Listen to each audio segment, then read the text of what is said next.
Hello friends, welcome back to my channel development talkies. मैं योगेश पांडे आपका बहुत बहुत स्वागत करता हूं। आइए आज के इस वीडियो में हम केस वेन माइस्क्यूएल में कैसे यूज किया जाता है और किस पर्पज के लिए यूज किया जाता है, ये सीखते हैं। तो यहाँ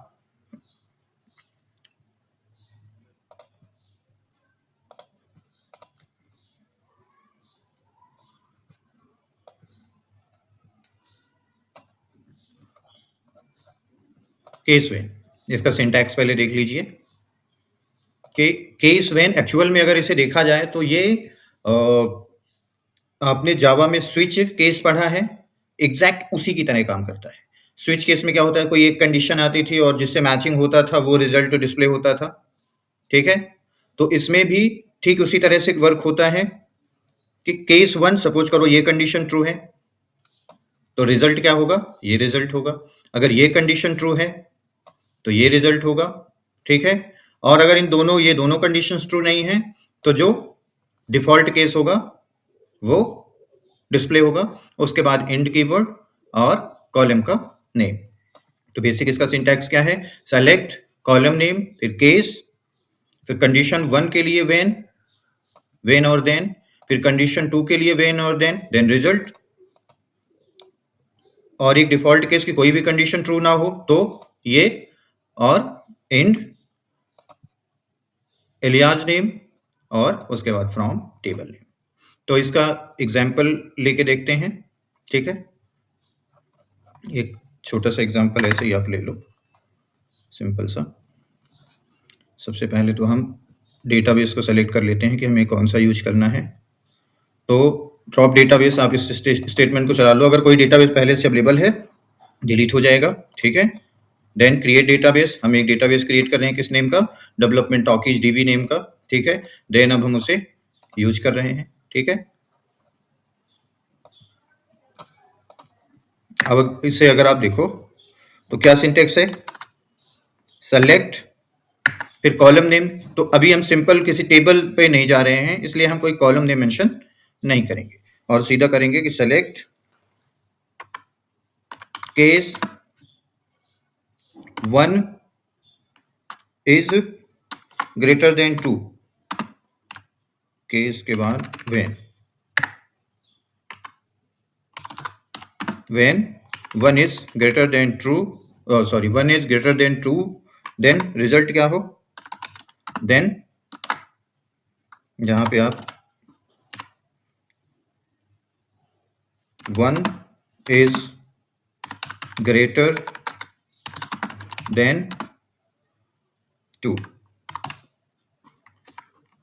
दूसरा case, when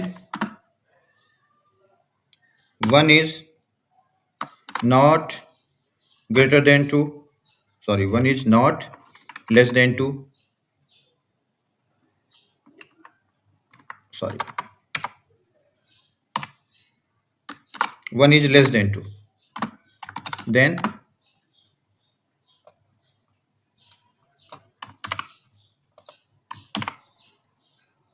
one is not greater than two. ठीक है, अभी सिंपल एग्जांपल ले रहे हैं आपको समझाने के लिए कि या अब जब कंडीशन ये ट्रू होगी तो ये रिजल्ट आएगा, अगर ये ट्रू है तो ये रिजल्ट आएगा। ठीक है, else nothing,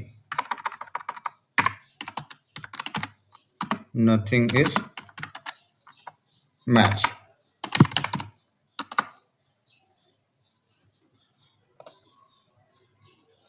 then end as, आप इसको नाम दे सकते हो रिजल्ट,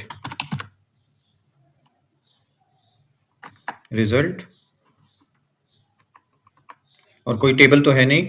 ठीक है, तो हम इतने को ही रन करा के देखते हैं। देखिए कौन सी कंडीशन इसमें ट्रू है, वन इज, ये कंडीशन ट्रू है, ये फॉल्स है क्योंकि वन कभी टू से ग्रेटर नहीं हो सकता। ठीक है, तो क्या रिजल्ट आया? 1 इज नॉट ग्रेटर देन 2, यानी ये वाली कंडीशन ट्रू मिली। ठीक है, ये कंडीशन ट्रू मिली, तो इसने किसे क्या प्रिंट किया? 1 is not greater than true, क्योंकि 1 always less than 1 is always less than 2। ठीक है, अगर ये दोनों ट्रू नहीं, मतलब दोनों कंडीशंस मैचिंग नहीं करती, तो उस केस में फिर डिफॉल्ट केस एग्जीक्यूट होता। ठीक है, और ये इंड एज का मतलब है कि जो ये यहाँ पे रिजल्ट दिखा रहा है, ये इसका एलियास नेम की वजह से आ रहा है। ठीक है, तो आई होप ये इसका बेसिक क्लियर हुआ होगा। व्हेन नॉट करके एक बार देखो जरा।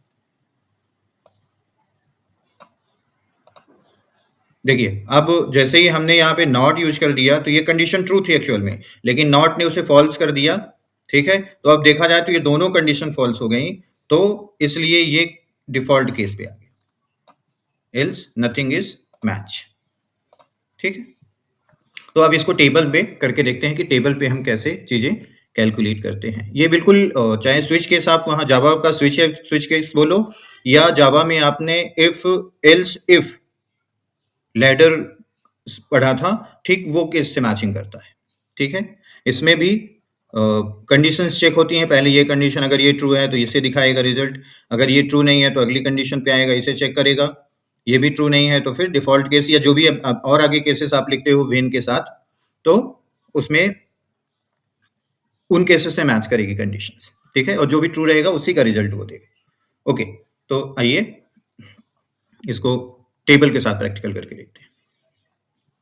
तो drop table employ if exist, अगर एम्प्लॉय एग्जिस्ट है तो हम उसे डिलीट कर देते हैं और फिर से एक टेबल क्रिएट करते हैं एम्प्लॉय नेम की, जिसमें ये सारे फील्ड्स हैं। ठीक है, इन्हें हम फील्ड्स बोलते हैं, इन्हें हम कॉलम्स भी बोलते हैं। ठीक है, अब इसमें रिकॉर्ड इंसर्ट करिए। तो ये 29 रिकॉर्ड्स हम यहाँ पे इंसर्ट कर रहे हैं। ठीक है, 28 rows affected and 1 more rows for this. Then आप चेक करो कि आपके टेबल में कितने रिकॉर्ड्स आ गए। ठीक है, ये 29 रिकॉर्ड्स आपके टेबल पे इंसर्ट हो चुके हैं। ठीक है, अब यहाँ पे सपोज करो कि आपको सैलरी वाइज एम्प्लॉयज को कैटेगराइज करना है। ठीक है, तो कैसे करेंगे कि जिसकी 70,000 से एबव सैलरी हो तो उसमें मेंशन हो कि ये हाई सैलरी है, हाई। 40,000 70,000 के बीच में हो तो वो मीडियम, और उससे नीचे हो 40,000 से नीचे हो तो लो। इस तरह का मैसेज कॉलम में बन के आए, करके देखते हैं इसको। ठीक है, तो सेलेक्ट SELECT सेलेक्ट। ओके, अभी इस स्टेटमेंट को हमने क्लोज नहीं किया। ठीक है, सेलेक्ट कॉलम का नेम दीजिए, जो भी कॉलम चाहिए। अगर सभी चाहिए तो सभी का कोई मतलब नहीं है, नेम कर लीजिए आप, एम्प्लॉय नेम, एम्प्लॉय नेम और employ ID,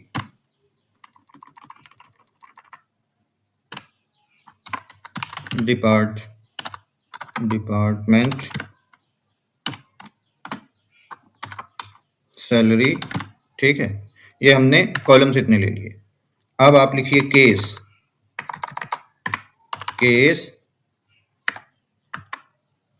when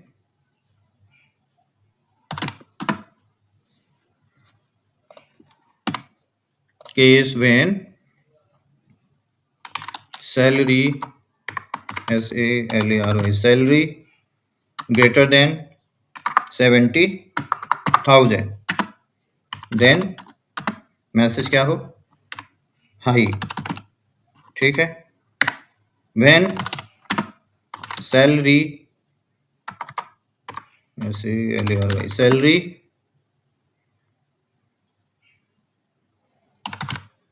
between 40,000 and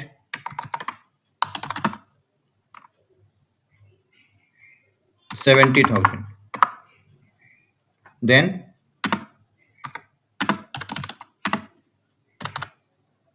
medium. Okay. When else कर लीजिए, else low. ठीक है. Then end और एज करके टेबल का नाम देना हो, स्टेटस दे दो, status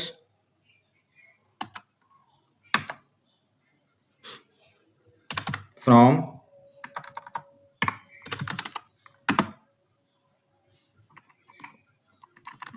status from employee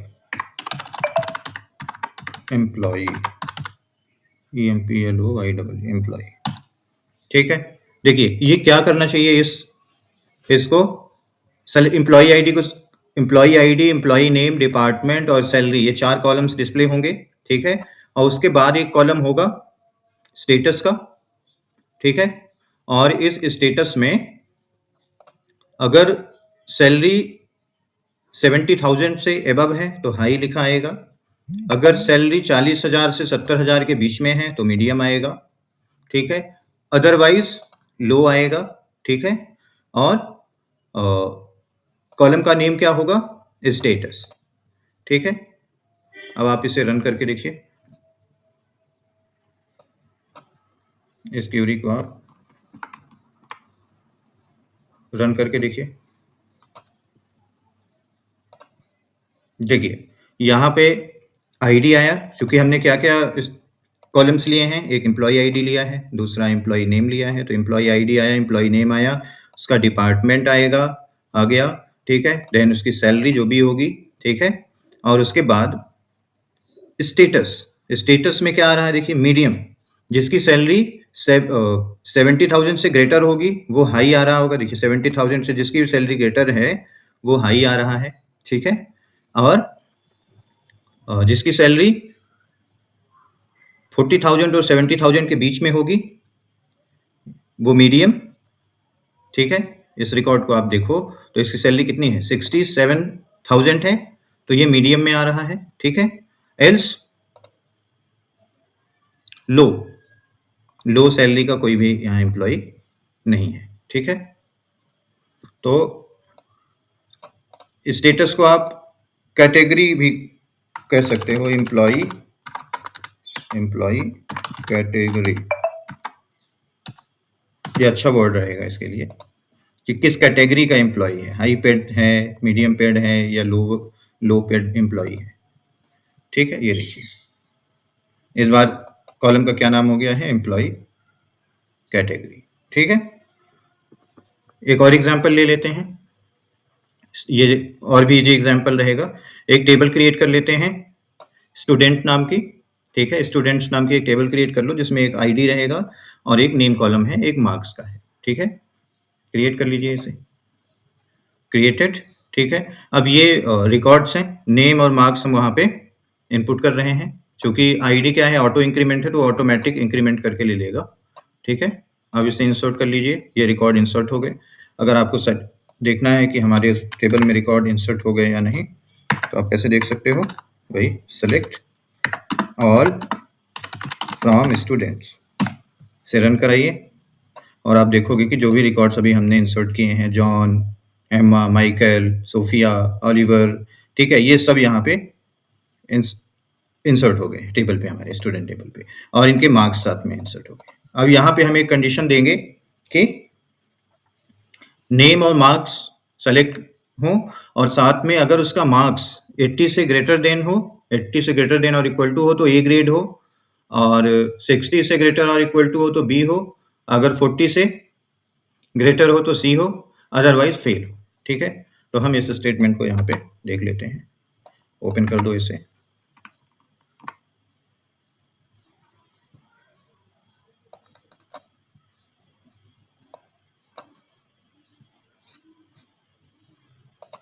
view. Okay.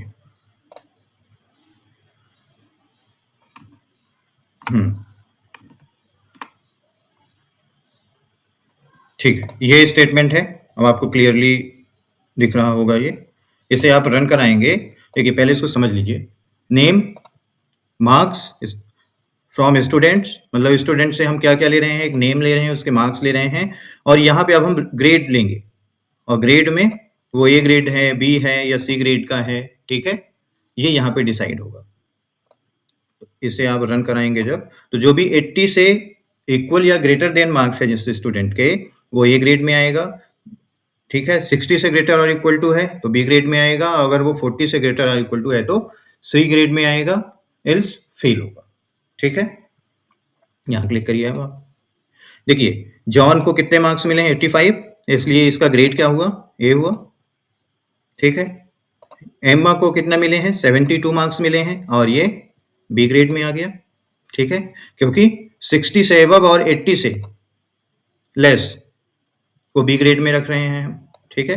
Then उसके बाद यहाँ पे देखो आप 40 और 60 के बीच में है जो, उनका ग्रेड सी होगा, तो 50 में देखिए सी ग्रेड है, अदरवाइज कोई उससे लेस है तो वो फेल पे जाएगा, ठीक है? तो इस तरह से हम केस और वेन स्टेटमेंट का यूज करते हैं, ठीक है? और ये काफ़ी यूजफुल है, इसका प्रैक्टिकल कर लीजिएगा, इसको अच्छे से समझ लीजिएगा, जिससे कि हम आगे और भी कहीं भी यूज करें, कोई जब हम डेवलप कर रहे होंगे कोई चीज़, कोई प्रोजेक्ट बना रहे होंगे, तो इसका यूज कर देंगे। तो अगर अभी आप इसको समझ लोगे, तो उस टाइम पे आपको प्रॉब्लम नहीं होगी, ठीक है? तो आज के वीडियो में इतना ही।